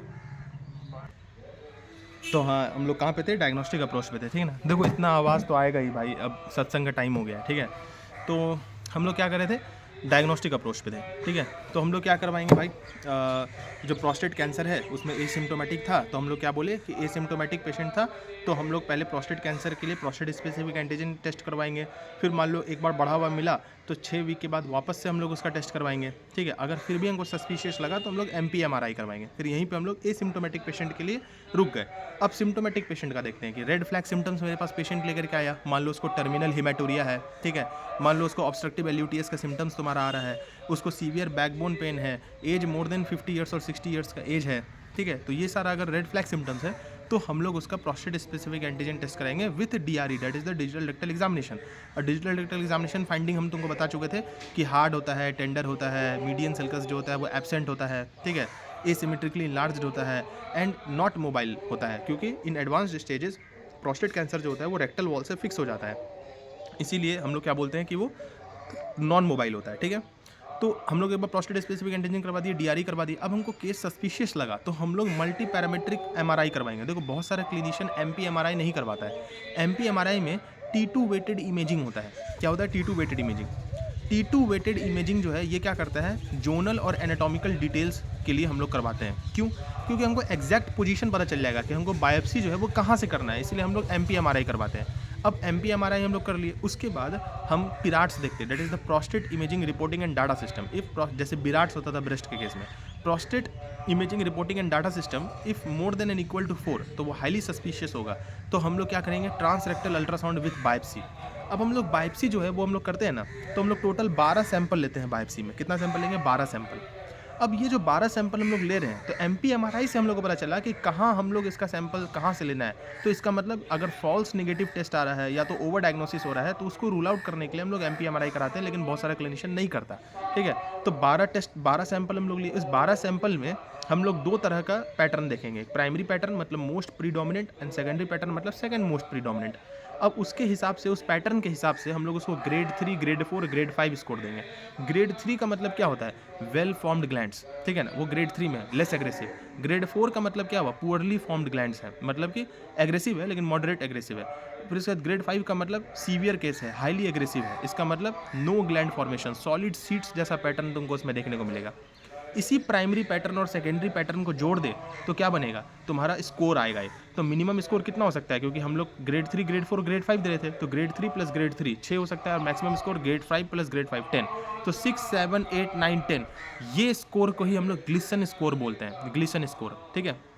तो मान लो Gleason score less than and equal to 6 है तो लो रिस्क पेशेंट है, ग्लिसन स्कोर 7 है तो इंटरमीडिएट रिस्क है, Gleason score more than and equal to 8 है तो वो हाई रिस्क पेशेंट है, ठीक है ना। तो उसके बेसिस पे हम लोग इसका ट्रीटमेंट करते हैं। तो पहले तो तुम ये समझ लो कि हम लोग ट्रांसरेक्टल अल्ट्रासाउंड विद बायोप्सी कराए आफ्टर पिराड्स एंड MP MRI, तो उससे हम लोग को पता चला कि उसका ग्लिसन स्कोर क्या है, हाई रिस्क डिजीज पेशेंट है। DMECO क्लासिफिकेशन किसको बोलते हैं, what do you mean with the DMECO classification? Is to classify the patient in low risk और इन हाई रिस्क और इन मॉडरेट रिस्क। हम लोग कैसे क्लासीफाई करेंगे, ठीक है ना। मान लो कि Gleason score less than and equal to 6 है और PSA का लेवल जो है वो 10 नैनोग्राम पर ml से कम है, तो वो लो रिस्क हो गया। 10 to 20 है तो वो हाई रिस्क हो गया, और साथ में ग्लिसन स्कोर 7 है मतलब इंटरमीडिएट रिस्क हो गया। और ग्लिसन स्कोर अगर more than and equal to 8 है और PSA का लेवल जो है वो 20 नैनोग्राम पर ml से ज़्यादा है, तो वो high risk. Low risk, high risk का मतलब क्या होता है, लो रिस्क पेशेंट और हाई रिस्क पेशेंट का मतलब ये है कि हाई रिस्क में चांसेस ऑफ मैलिग्नेंसी ज़्यादा होगा, मेटास्टेसिस का चांसेस ज़्यादा होगा, ठीक है ना, रिकरेंस का चांसेस तुम्हारा यहाँ पे ज़्यादा होगा, मतलब मेटास्टेसिस का चांसेस ज़्यादा होगा, रेट ऑफ रिकरेंस जो है उसका चांसेस तुम्हारा ज़्यादा होगा, जो मोर्टेलिटी रेट है वो तुम्हारा ज़्यादा आ सकता है, ठीक है। तो ये हम लोग करते हैं। तो इससे हम लोग को पता चल गया कि पेशेंट जो है वो हाई रिस्क है, तो उस पर हम लोग क्या करेंगे, CT और MRI स्कैन कराएंगे बोन का, और साथ में हम लोग टेक्नीशियम 99 स्कैन भी जो होगा वो करवाएंगे। मतलब CT और MRI स्कैन हम लोग कराएंगे एंड टेक्नीशियम 99 बोन स्कैन हम लोग कराएंगे। लेकिन आज के समय ये स्कैन नहीं कराया जाता, इसके बदले में PET CT स्कैन जो होता है ना वो कराया जाता है, ठीक है। और PET CT स्कैन करके हमको पता चल जाता है कि लिम्फ नोड और बोन मेटास्टेसिस हुआ है कि नहीं, इससे पता चल जाता है मेटास्टेटिक बोन कैंसर है कि नहीं, या प्रोस्टेट एडिनोकार्सिनोमा है कि नहीं। तो ये बात समझ में आया। एक बार हम ओवरव्यू तुमको दे देते हैं कि कैसे किए हम, ठीक है। जैसे कि मान लो पेशेंट आया तो सिम्टम्स लेके आया या तो नहीं सिम्टम्स लेकर के आया। Most of the patient asymptomatic होगा, उसका PSA करेंगे, साथ में DRE कर भी सकते हैं, नहीं भी कर सकते हैं। अगर हमको PSA का लेवल सस्पिशियस लगा तो 6 वीक के बाद वापस से PSA का टेस्ट करवाएंगे, फिर सस्पिशियस लगा तो MP MRI करवाएंगे। अब मान लो कि अगर सिम्टम्स वाला पेशेंट मेरे पास आया, रेड फ्लैग सिम्टम्स वाला, टर्मिनल हेमाटोरिया है, बैक पेन है, एज 50 साल से ज़्यादा है, तो हम लोग उसका PSA करवाएंगे, साथ में डिजिटल रेक्टल एग्जामिनेशन करवाएंगे, ठीक ना। और डिजिटल रेक्टल एग्जामिनेशन और क्या करवाए, PSA करवाए, ठीक है। अब ये दोनों कराने के बाद हम लोग क्या करवाएंगे इसका, अगर हमको सस्पिशियस लगेगा तो MP MRI करवाएंगे, उससे हमको जोन और एनाटॉमी डिटेल्स मिलेगा। उसके बाद हम लोग पिराट्स देखेंगे, अगर 4 से ज़्यादा है तो हम लोग क्या करवा देंगे अगर पिराट्स का स्कोर जो है वो 4 से ज़्यादा है तो हम लोग ट्रांसरेक्टल अल्ट्रासाउंड विद बायोप्सी करेंगे। इससे हम लोग पेशेंट का DMECO क्लासिफिकेशन करेंगे कि वो लो रिस्क है, इंटरमीडिएट रिस्क है कि हाई रिस्क है। अगर हाई रिस्क डिजीज़ का पेशेंट है ठीक है ना। तो हम लोग क्या करेंगे उसका सीटी और एमआरआई स्कैन हम लोग कराएंगे, टेक्नीशियम 99 बोन स्कैन हम लोग करवाएंगे। लेकिन आज के समय वो नहीं करा के पेट सीटी करवाते हैं, जिससे बोन मेटास्टेसिस और पेल्विक लिम्फ नोड मेटास्टेसिस के बारे में पता चल जाता है और उससे हम लोग पता कर ले सकते हैं कि इसको प्रोस्टेट का कैंसर है कि नहीं है। तो ये इसका डायग्नोस्टिक अप्रोच हो गया। ठीक है, अब डायग्नोस्टिक अप्रोच के बाद हम तुमको बताते हैं कि इसका मतलब कि ट्रीटमेंट क्या होता है। मान लो कि सबसे पहला तो हमको इसका यूरिन रिटेंशन हो रहा है तो उसको रोकना है, तो इमरजेंसी में हम लोग फॉलेस कैथेटर लगवा देते हैं। ठीक है ना, अगर फॉलेस कैथेटर नहीं लगा पा रहे हैं तो सुप्राप्यूबिक कैथेटराइजेशन कर देंगे with the help of trocar cannula. ठीक है, और उसके बाद अगर सिम्टम्स को इंप्रूव करना है तो टैमसोलोसिन 400 माइक्रोग्राम पर डे पीओ देते हैं। And treatment of choice surgically तुम्हारा क्या होता है, यूरिन रिटेंशन के लिए ट्रांसयूरेथ्रल डिसेक्शन ऑफ प्रोस्टेट होता है। ठीक है, फिर उसके बाद आता है कि मान लो कि अगर प्रोस्टेटिक मेटास्टेटिक कैंसर है, मतलब कि अगर मान लो मेटास्टेसिस हो गया उसका, बोन मेटास्टेसिस हो गया, ठीक है ना, बैक मेटास्टेसिस हो गया, तो हम लोग क्या करेंगे, रेडिएशन थेरेपी देंगे।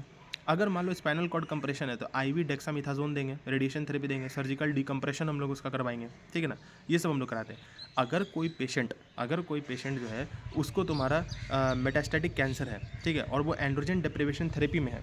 एंड्रोजन डेप्रिवेशन थेरेपी हम लोग बताएंगे आगे चल के, एंड्रोजन डेप्रिवेशन थेरेपी क्या होता है। एंड्रोजन डेप्रिवेशन थेरेपी पे है तो उसका डेक्सा स्कैन कराना जरूरी है, साथ में उसको बिसफॉस्फोनेट या तो डॉकीसुमैब जो होता है वो भी हम लोग यहाँ पे देते हैं, डिनोसुमैब, बिसफॉस्फोनेट और डिनोसुमैब देते हैं, और डेक्सा स्कैन भी करवाते हैं अगर पेशेंट को सीवियर बोन मेटास्टेसिस है और साथ में वो एंड्रोजन डेप्रिवेशन थेरेपी में।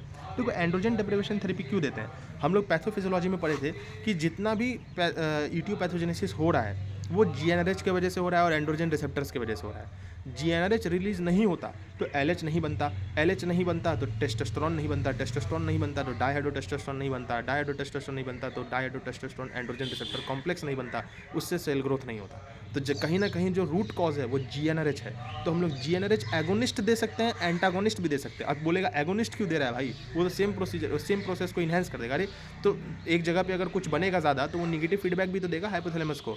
तो जनरली हम लोग जीएनआरएच एगोनिस्ट ही यूज़ करते हैं, जिसको हम लोग ल्यूप्रोलाइड बोलते हैं, और जीएनआरएच एंटागोनिस्ट जो होता है उसको हम लोग डॉगी रेलिक्स बोलते हैं। ठीक है, तो डॉगी रेलिक्स दे सकते हैं, ल्यूप्रोलाइड दे सकते हैं। ये होता है एंड्रोजन डेप्रिवेशन थेरेपी। साथ में हम लोग एंड्रोजन रिसेप्टर एंटागोनिस्ट भी दे सकते हैं, जिसको हम लोग इनजेलुटामाइड बोलते हैं। ठीक है, तो अगर मान लो कोई Gleason score less than and equal to 6 है तो उसमें हम लोग एक्टिव सर्वेलेंस करा देंगे पीएसए एंटीजन का फॉर द नेक्स्ट 9 मंथ। ठीक है, अगर कोई इंटरमीडिएट रिस्क है, ग्लिसन स्कोर 7 है, तो हम लोग उसका क्या करवाएंगे, रेडिकल प्रोस्टेक्टोमी करा सकते हैं। In case of prostate cancer radical prostatectomy करवा सकते हैं, या तो रेडिएशन थेरेपी विदाउट और विथ एंड्रोजन डेप्रिवेशन थेरेपी। अगर Gleason score more than and equal to 8 है उसको in case of prostate cancer, ठीक है, तो हम लोग उसका क्या कराएंगे, रेडिकल प्रोस्टेक्टोमी करवाएंगे या तो radiation therapy with compulsory androgen deprivation therapy. ठीक है, मान लो कि अगर मेटास्टैटिक बोन कैंसर हो गया, उसको मेटास्टैटिक प्रोस्टेट जो है वो मेटास्टेसाइज कर गया, उसको सीवियर बैकबोन पेन हो रहा है, वर्टिब्रा में, पेल्विक में मेटास्टेसाइज कर गया, तो क्या करेंगे हम लोग, तो हम लोग उसका कैस्ट्रेशन करवाएंगे। कैस्ट्रेशन दो तरह से हो सकता है, medical castration and surgical castration. Surgical castration तभी करवाना है जब मेडिकल कैस्ट्रेशन पेशेंट रिस्पॉन्ड ना करे। मेडिकल कैस्ट्रेशन पे हम लोग क्या करते हैं, एंड्रोजन डेप्रिवेशन थेरेपी देते हैं, साथ में हम लोग उसको डॉकीटैक्सेल कीमोथेरेपी दे सकते हैं, या तो इनजेलुटामाइड एंड्रोजन रिसेप्टर एंटागोनिस्ट दे सकते हैं। ठीक है, लेकिन अगर मान लो पेशेंट उस चीज़ पे रिस्पॉन्ड ही नहीं करेगा तो हम लोग को सर्जिकल कैस्ट्रेशन कराना पड़ेगा, जिसको हम लोग बायलेटरल ऑर्किक्टोमी बोलते हैं। क्या बोलते हैं हम लोग उसको, बायलेटरल ऑर्किक्टोमी। अब एक बार हम लोग पूरा टेस्टिस को ही मतलब बाहर निकाल दिए, प्रोस्टेट को बाहर नहीं निकाले, पूरा टेस्टिस को ही बाहर निकाल दिए, उसी को ऑर्किक्टोमी बोलते हैं। ठीक है, तो इससे क्या होगा, टेस्टोस्टेरोन कम हो जाएगा लेकिन इरेक्टाइल डिसफंक्शन हो जाएगा, सेक्स लाइफ खराब हो जाएगा। ठीक है, इससे क्या होगा, लॉस ऑफ लिबिडो होगा, ओस्टियोपोरोसिस होगा, स्पाइनल कॉर्ड कंप्रेशन हो सकता है, कॉडा इक्विना सिंड्रोम जो होता है ये तुमको हो सकता है। ठीक है ना, तो ये बहुत सारा इसका कॉम्प्लिकेशन भी होता है, ऐसा बात नहीं है कॉम्प्लिकेशन नहीं है। लेकिन एक जगह हम तुमको एक चीज़ बताना भूल गए थे कि जब हम बात किए थे बीपीएच का, एक्यूट प्रोस्टाइटिस, क्रॉनिक प्रोस्टाइटिस का, तो हम तुमको इसमें ट्रीटमेंट बीपीएच का तो बता दिए थे सब कुछ, लेकिन एक्यूट प्रोस्टाइटिस का भी ट्रीटमेंट सर्जिकल TURP होता है, that is a transurethral resection of prostate, क्योंकि इसमें भी प्रोस्टेट बढ़ जाता है। लेकिन इन्फेक्शन को कंट्रोल करने के लिए जो दवाई चाहिए वो हम तुमको नहीं बताए थे। जैसे कि एक्यूट प्रोस्टाइटिस किसकी वजह से होता था ये बताए थे, क्लैमिडिया और गोनोरिया की वजह से होता है। उसको कंट्रोल करने के लिए जो हम लोग दवाई देते हैं सिंपल है, अगर फार्माकोलॉजी पढ़ोगे तो बता दोगे, डॉक्सीसाइक्लिन प्लस सेफ्ट्रैक्सोन, ये हम लोग देते हैं। और अगर मान लो हमको इकोलाई को कंट्रोल करना है, ये तो बताना ही है, फ्लोरोक्विनोन दे सकते हो, या तो ट्राइमिथोप्रिन सल्फामिथोक्साजोल दे सकते हैं, ट्राइमिथोप्रिन सल्फामिथोक्साजोल भी दे सकते हैं, या तो फ्लोरोक्विनोन दे सकते हैं। उसमें हमको डॉकीटैक्सेल प्लस सेफ्ट्रैक्सोन जो होता है वो देना ही पड़ता है। ठीक है, तो ये हम लोग इसके बारे में पढ़े, प्रोस्टेट कैंसर के बारे में पढ़े। तो हम लोग किसके किसके बारे में पढ़ लिए, हम लोग बीपीएच क्या होता है ये पढ़ लिए, इसका कॉम्प्लिकेशन क्या होता है, ठीक है, इसका पैथोफिजियोलॉजी क्या है, नॉर्मल प्रोस्टेट क्या होता है, ठीक है, ये सब चीज़ के बारे में पढ़े। उसका मेडिकल थेरेपी क्या है, क्लिनिकल अप्रोच क्या है, उसका सर्जिकल ट्रीटमेंट तुम्हारा क्या होता है, टीयूआरबी क्या होता है, टीयूआईपी क्या होता है, trans urethral induced laser prostatectomy जो होता है वो क्या होता है, आफ्टर टीयूआरपी हम लोग क्या एडवाइस देंगे, सबका डोज भी हम तुमको बता दिए हैं, ठीक है। प्रोस्टेट कैंसर के बारे में भी हम तुमको सारा इन्फॉर्मेशन दे दिए कि इसका डायग्नोस्टिक अप्रोच क्या होगा, इसका ट्रीटमेंट क्या होगा, इसका रिस्क फैक्टर क्या होगा, इसका कॉम्प्लिकेशन क्या होगा, कॉर्डा इक्विना सिंड्रोम कब दिखेगा, पेशेंट मेरे पास क्या क्या कंप्लेन लेकर के आएगा, हमको उसको क्या समझना है, ठीक है ना, कैसे हमको उसको सस्पेक्ट करना है, ये बता दिए। वो जो 3 एमसीक्यू है ना, जिसमें हम तुमको क्या बताए थे, एल्फुजोसिन के बारे में, सीलाडोसिल के बारे में और नैफ्टोपिडीन के बारे में, ये हम फिर से बता देते हैं। अगर कोई पेशेंट मेरे पास बीपीएच का आएगा, ठीक है, बीपीएच हमको लग गया, डायग्नोस कर दिया कि भैया इसको बीपीएच है और वो एडल्ट है, तो हम चाहेंगे कि उसका जो मोस्ट कॉमन कॉम्प्लिकेशन होता है दवाई का, अल्फा ब्लॉकर का, वो क्या होता है, रेट्रोग्रेड इजैकुलेशन। तो रेट्रोग्रेड इजैकुलेशन में तो फर्टिलिटी का चांसेस नहीं रहेगा, तो हम चाहेंगे कि उसको रेट्रोग्रेड इजैकुलेशन कम से कम हो, तो हम लोग उसको एल्फुजोसिन देंगे। क्या देंगे, एल्फुजोसिन। अगर एल्डर पेशेंट है तो हम चाहेंगे कि पोस्टल हाइपोटेंशन उसको ना हो, ठीक है, तो हम लोग उसको क्या देंगे, हम लोग उसको सीलाडोसिल देंगे। अगर कोई मेरे पास पेशेंट आ रहा है बीपीएच का विथ ओवर एक्टिव ब्लेडर, तो अल्फा 1D रिसेप्टर ब्लेडर में प्रेजेंट रहता है, तो उसको ब्लॉक करने के लिए हम लोग नैफ्टोपिडीन देंगे, ठीक है ना। तो एल्फुजोसिन कब देंगे, नैफ्टोपिडीन कब देंगे, सीलाडोसिन कब देंगे, ये बार बार इसीलिए बोल रहे हैं क्योंकि बहुत ज़्यादा इंपॉर्टेंट है, ठीक है। तो हम लोग सब कुछ पढ़ लिए, बीपीएच के बारे में पढ़ लिए, एक्यूट प्रोस्टेटिस के बारे में, क्रॉनिक प्रोस्टेटिस के बारे में, प्रोस्टेट कैंसर के बारे में।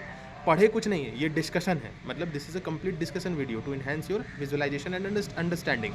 अगर तुम पहले से ये टॉपिक नहीं पढ़े हो तो तुम इसको विजुअलाइज नहीं कर पाओगे, तुम इसको ठीक से समझ ही नहीं पाओगे इस लेक्चर से। ये सिर्फ डिस्कशन है, अगर कुछ छूट गया है तुम्हारा पढ़ते समय तो इस लेक्चर में सारा चीज़ कवर हो गया। अब जैसे कि तुम बोलोगे कि डीआरई क्यों नहीं बताया, तो डीआरई का प्रोसीजर भाई तुम लोग हिस्ट्री लेने जाओगे, वहाँ पे सर को बोलना, वो खुद सिखा देंगे, हमको भी सर सिखाए थे, ठीक है ना। देखो डिजिटल रेक्टल एग्जामिनेशन हम तुमको बता देते हैं करते कैसे हैं। तो डिजिटल रेक्टल एग्जामिनेशन का मतलब पर रेक्टल एग्जामिनेशन है, रेक्टम में हाथ घुसाना, मतलब फिंगर घुसाना पड़ता है, ठीक है। तो हम लोग करते कैसे हैं, सबसे पहले पेशेंट का हम लोग को कंसेंट लेना है और पेशेंट को उस प्रोसीजर के बारे में हम लोग को बताना है कि हम क्यों कर रहे हैं और कैसे कैसे करेंगे, स्टेप्स क्या होगा उस प्रोसीजर का, वो पेशेंट को डिस्क्राइब कर देना, ठीक है। डिस्क्राइब करने के बाद हम लोग क्या करेंगे, पेशेंट का ब्लेडर को एम्प्टी करवाएंगे, खाली करवाएंगे। उसके बाद हम लोग उसको लेफ्ट लैटरल पोजीशन पर रखेंगे। लेफ्ट लैटरल पोजीशन क्या होता है, सिम्स पोजीशन उसको बोलते हैं, ठीक है ना। उस पर हम लोग उसको रखेंगे, मोस्ट कॉमन पोजीशन होता है। ऐसे हम लोग लिथोटॉमी पोजीशन पे भी कर सकते हैं, लेकिन it is least commonly performed position होता है। मोस्ट कॉमनली परफॉर्म्ड पोजीशन जो होता है वो तुम्हारा left lateral position, Sims position होता है। फिर उसके बाद हम लोग क्या करेंगे, उसका जो पेरी एनल रीजन है उसको हम लोग एग्जामिन करेंगे कि कहीं वहाँ पे तुम्हारा कोई स्कार तो प्रेजेंट नहीं है, कोई लीजन तो नहीं है, कोई फिस्टुला तो नहीं है, कोई फिशर तो नहीं है। एग्जामिन करने के बाद हम लोग ग्लव्स पहनेंगे। ग्लव्स में जैसे कि मान लो राइट हैंड से हम लोग डिजिटल रेक्टल एग्जामिनेशन करेंगे, तो लेफ्ट हैंड के इस साइड पे हम लोग क्या लेंगे, जेली लेंगे, मतलब हम लोग एक तरह से लिग्नोकेन 2% लेंगे, या तो केवाई जेली हम लोग लेते हैं, ठीक है। ये वाटर बेस्ड तुम्हारा एनेस्थेशिया होता है। तो हम लोग ये बोल रहे हैं कि ये वाटर बेस्ड क्यों होता है, हम लोग पेट्रोलियम बेस्ड क्यों नहीं ले सकते। अरे ऑयल बेस्ड अगर लोग है, जैसे कि पेट्रोलियम जेली लोग है, तो उसकी वजह से क्या होगा, रेक्टल म्यूकोसा इरिटेंट होगा, लेकिन ये it is non irritant to the rectal mucosa. कौन, वाटर बेस्ड केवाई जेली या तो वाटर बेस्ड लिग्नोकेन 2%, इसीलिए हम लोग उसको इंडेक्स फिंगर में लेते हैं ग्लव्स पहन करके, और फिर उसके बाद क्लॉकवाइज या एंटी क्लॉकवाइज डायरेक्शन में हम लोग उसको रोटेट करते हुए रेक्टम के अंदर लेकर के जाएंगे। मान लो ये रेक्टम है, क्लॉकवाइज डायरेक्शन में उसको हम लोग अंदर लेकर के जाएंगे। अब हम लोग क्या बोलते हैं कि ये ब्लेडर है भाई, यहाँ से यूरेथ्रा आया, ये प्रोस्टेट है, ठीक है। अब इसी के पीछे तुम्हारा रेक्टम प्रेजेंट रहता है ना, तो यहाँ पे अगर जाएंगे और प्रोस्टेट अगर बड़ा हो गया है because of any reason like prostatitis, benign prostatic hyperplasia, prostate cancer, तो हम लोग प्रोस्टेट को आराम से फील कर सकते हैं। तो नॉर्मल प्रोस्टेट कैसा होता है, नॉर्मल प्रोस्टेट हम लोग प्रोस्टेट का क्या क्या फीचर्स देखते हैं, size, shape, surface, consistency, mobility, tender, ये सब हम लोग देखते हैं। तो साइज़ कैसा होता है नॉर्मल प्रोस्टेट का, वॉलनट होता है, 20 ग्राम होता है। शेप कैसा होता है, हार्ट शेप्ड होता है। सरफेस कैसा होता है, स्मूथ। कंसिस्टेंसी कैसा होता है, फर्म होता है, रबरी होता है, ठीक है ना, ऐसा टाइप का कंसिस्टेंसी होता है। वो मोबाइल होता है क्या, हाँ मोबाइल होता है। टेंडर होता है, नॉन टेंडर होता है, ठीक है। तो ये चीज़ तुमको समझना था, ठीक है। और फिर उसके बाद हम लोग उसको एसेस करेंगे। तो क्या बोलेगा कि कोई एग्जामिनर तुमसे पूछेगा कि डिजिटल रेक्टल एग्जामिनेशन पे हम लोग क्या चीज़ एसेस कर सकते हैं, तो सिर्फ प्रोस्टेट मत बोलना, एनल टोन को भी एसेस कर सकते हैं, रेक्टल वॉल को भी हम लोग वहाँ पे एसेस कर सकते हैं, ठीक है। तो ये हम लोग वहाँ पे उसको एसेस करेंगे और फिर उसके बाद हम लोग अपना प्रोसीजर परफॉर्म करेंगे, और ये एक्चुअली फर्स्ट प्रोसीजर होता है। जैसे हम तुमको बताए थे कि बीपीएच का डायग्नोसिस कैसे करते हैं, तो पहले एग्जामिनेशन करेंगे। एग्जामिनेशन में पहले क्या करते थे, digital rectal examination, then IPSS score हम लोग निकालते थे, फिर हम लोग उसका इन्वेस्टिगेशन करते थे जिसमें अल्ट्रासाउंड कराएंगे, पीएसए स्कोर देखेंगे, यूरोफ्लोमेट्री करवाएंगे, फिर बीपीएच डायग्नोस हो गया तो उसका थेरेपी देंगे, मेडिकल थेरेपी भी दे सकते हैं, सर्जिकल ट्रीटमेंट भी हम लोग उसका करवा सकते हैं। ठीक है। तो प्रोस्टेट के बारे में जितना भी कुछ समझना था ये सब चीज़ हम लोग समझ गए हैं, तो बस ख़त्म करते हैं आज का डिस्कशन।